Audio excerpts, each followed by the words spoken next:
You know what I believe? One of the biggest lies parents get sold is that good parenting means putting your kids first 100% of the time, while you put yourself and your relationship last. I do not believe that makes you a better parent. I think it often makes you a more depleted parent, a more irritable parent, a more resentful parent, and usually a more disconnected partner too.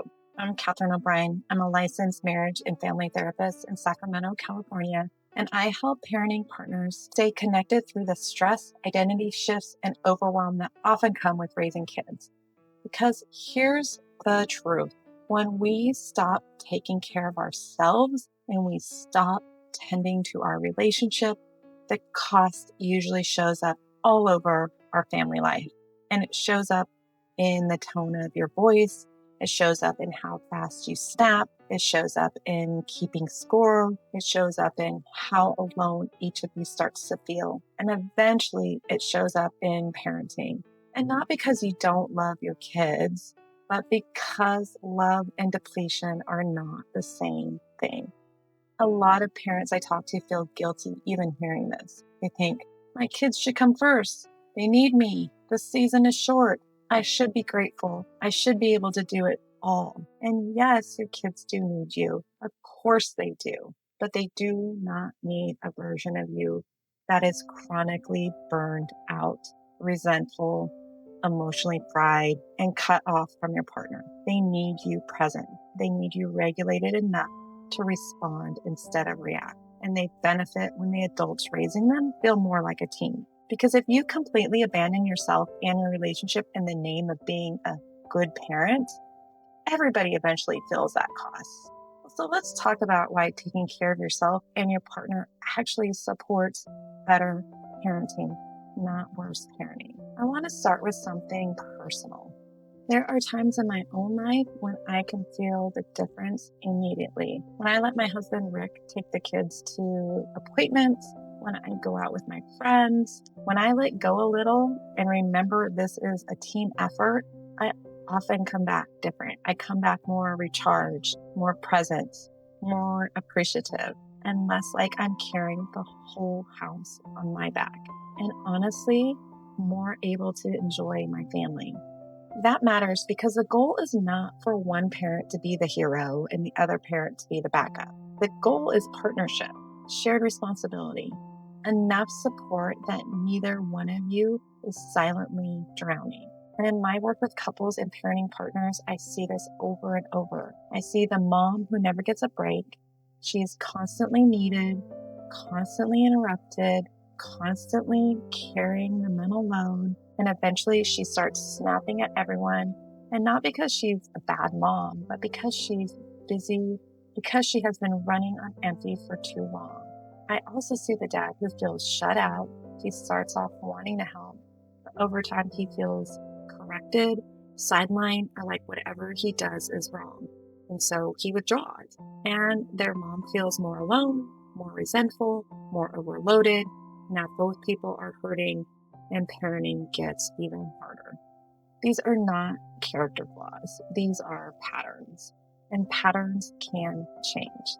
And so if you have been feeling distant, edgy, critical, resentful, lonely, or just not like yourself, I want you to hear this with so much compassion. It may not be that you're failing. It may be that your system, your relationship, and your family need more support. And that is what we're going to talk about today. So let's get into it. The first tip is this. Number one, stop calling self-neglect good parenting. A lot of parents, especially moms, get praised for disappearing into caregiving, for doing it all, for never needing anything, for always being available. But self-abandonment is not a parenting strategy. If you never rest, never reset, never give time to yourself, never ask for help, and never allow your partner to carry more, your nervous system is going to tell the truth, even if your mouth doesn't. That truth might sound like, why am I the only one who sees this? Why does everyone need something from me? I can't even think. Don't touch me. I just want to be alone. That is not because you do not love your family. It's because you are depleted. Taking care of yourself is not taking away from your child. It is protecting the version of you they actually live with. Number 2, a caregiver parent is usually a more present parent. There's a difference between physically being there and emotionally being there. You can be in the room with your kids and still be mentally fried, emotionally checked out, or so overstimulated that every tiny thing feels enormous. When parents get even a little breathing room, they often become more patient, more playful, more available, and more flexible. And that is a big deal. Sometimes parents think, I cannot leave. I cannot take a break. I cannot go out. I cannot ask my partner to handle it. But often when they do, they come back softer, clearer, less resentful, and kids feel that. They may not say, wow, my parent has improved emotional regulation, but they absolutely feel the difference in the emotional climate of the home. Number 3, the relationship is part of your parenting ecosystem. This is so important. Your relationship is not separate from parenting. It is part of the environment your kids are growing up in. When you and your partner are constantly tense, critical, disconnected, or functioning like coworkers in survival mode, that affects family life. It affects co-parenting. It affects decision-making. It affects division of labor. It affects how much patience is available in the house. It affects whether the home feels emotionally settled or emotionally sharp. And your kids do not need perfect parents or a perfect marriage, but it does help when the adults are working to stay connected, respectful, and supportive. And that's why caring for your partnership matters. Not because kids should be ignored, but because relationships do not stay strong by accident, especially under stress. And number 4, stop keeping score. Start getting curious. When couples are depleted, scorekeeping starts to make sense. I did bedtime 3 nights. I made the appointment. I handled the laundry. You got to go to the gym. I never get a break. Now some of that comes from real imbalance, and that needs to be addressed, honestly. But scorekeeping also becomes the language of hurt when people do not feel seen. And usually under the scorekeeping is something more vulnerable. I'm overwhelmed. I feel alone. I don't feel appreciated. I miss being a team. I need help. That is a very different conversation. And if you are noticing that everything is becoming evident in a quiet trial against each other, pause and ask, what is the hurt underneath this? Because couples do not heal by winning the math. They heal by understanding the pain. 5, ask for help sooner. This sounds simple, but it's huge. A lot of parenting partners wait way too long before they say anything. They push through, they minimize, they tell themselves it's not a big deal, and assume their partner should notice. They get more resentful, then eventually it comes out with intensity. By then, it often sounds like criticism instead of request. Try to say it earlier. I'm getting fried and I need you to take bedtime tonight. I need 1 hour tomorrow where I'm not responsible for anyone. I'm feeling stretched thin and I need us to talk before I hit a wall. I don't need you to fix anything. I just need you to share the load. Earlier is kinder than later. And earlier gives your partner a chance to show up before the resentment gets too heavy. 6, make room for both people to matter. One thing that happens after kids is that the family can unconsciously organize itself around one person's exhaustion, one person's standards, one person's default role, or one child's needs. And of course, sometimes one partner is carrying more for a season. That does happen. But in the long run, healthy family life requires both adults to matter. Both people need rest. Both people need support. Both people need appreciation. Both people need some space to still be human. And this is where I see trouble sometimes. One partner starts to feel invisible while the other feels indispensable. One feels micromanaged and the other feels abandoned, and everybody gets more rigid. A healthier frame is, how do we build family life in a way where neither one of us disappears? That question changes things. And 7, do a 10-minute check-in.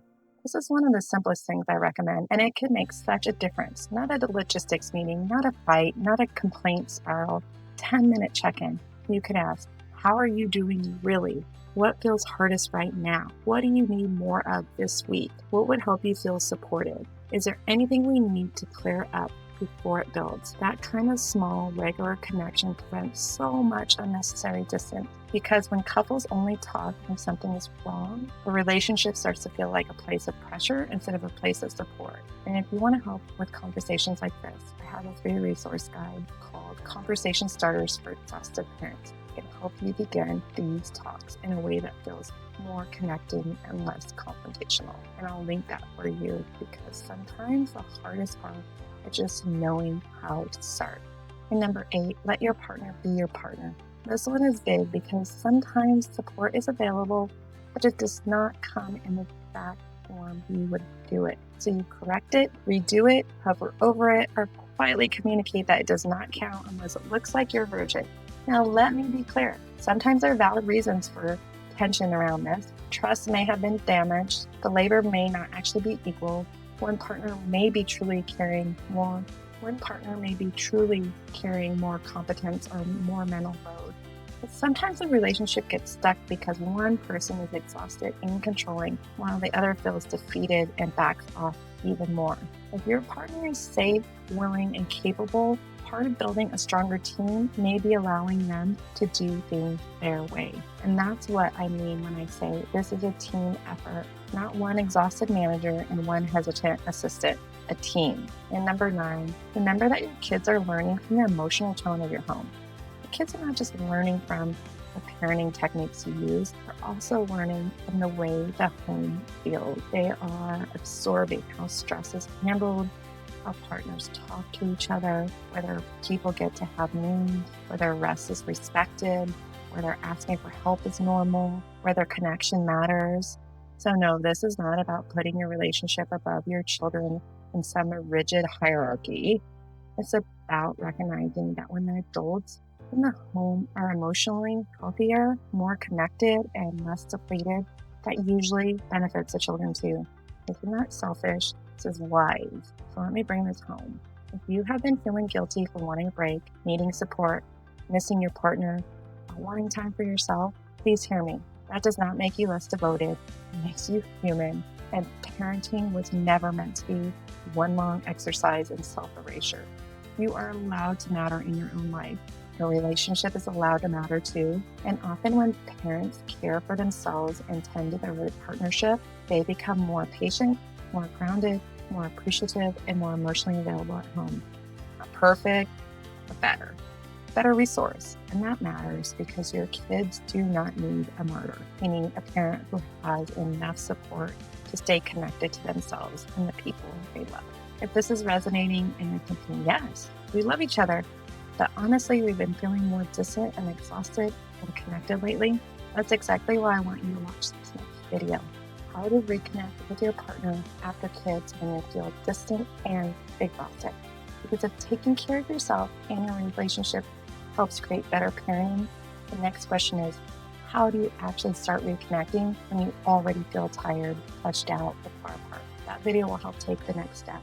And if you want extra support, grab my free conversation starters for Exhausted Parents Guide below and subscribe so you can keep building a stronger, more connected family, one small step at a time.